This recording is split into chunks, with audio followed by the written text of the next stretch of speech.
It happens almost in the dark. It just happens very quickly. It's as if somebody just turns you off and you slump down. We were responding initially to a fall. So it came in, I believe it was a Delta level fall, and then en route, it got upgraded to an echo level response P&B, pulseless not breather. So basically someone died. My name is Kevin Wilmot II, and I am the owner of the Gamma Ray Bar.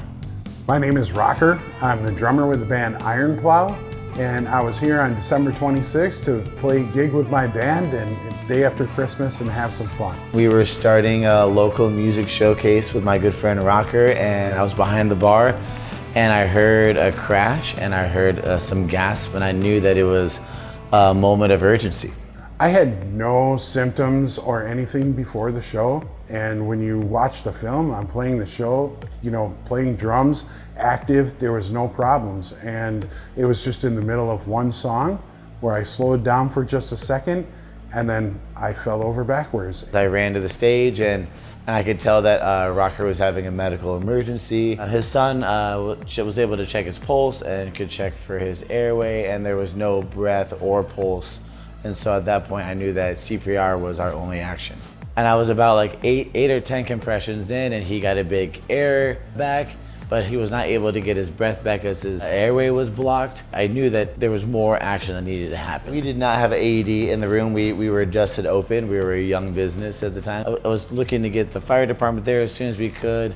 I asked someone in the bar room, I said, hey, can you run down to any bar on this block on West Main and see if you can get someone to help? And they were able to find a retired ER nurse that was CPR trained, and she came down and helped and jumped right into action as well. When someone has a cardiac moment like that, and they say it's about 7 minutes that you have, I knew that it was just every second was so important. I really learned about the chain of survival, and the chain of survival started with the people who were there, the bystanders who knew CPR, and then the quickness of the medical team and the fire department getting here with the AED shock.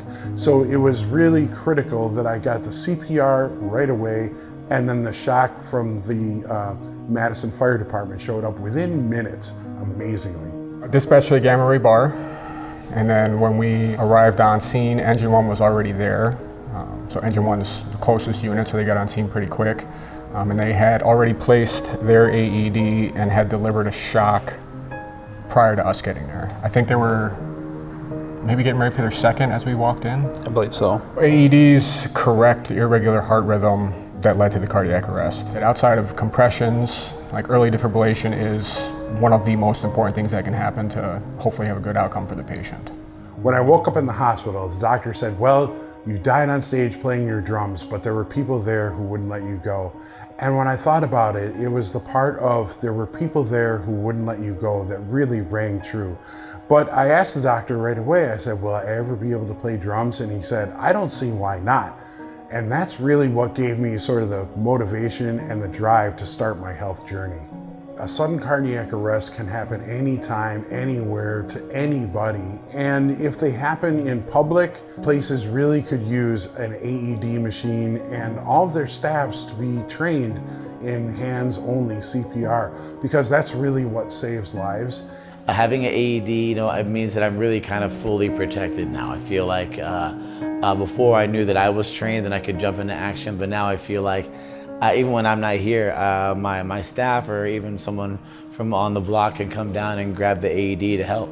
Having the community having access to more public available AEDs, more community hands-only CPR, and more certified CPR, the more people that are out in their community, it just leads to a better outcome. I'm just so thankful that we all jumped in, not just myself, but the whole community did. And seeing the firefighters and the EMT workers do the work they did, it felt like I was the amateur wrestler and the WWE finally showed up. And I'll never forget tapping out. I was thankful I tapped out, but also I was thankful I was there, because I think every second does matter. And when you're in those moments, getting an AED, knowing CPR, it's the only way that we can keep people safe and keep our community growing.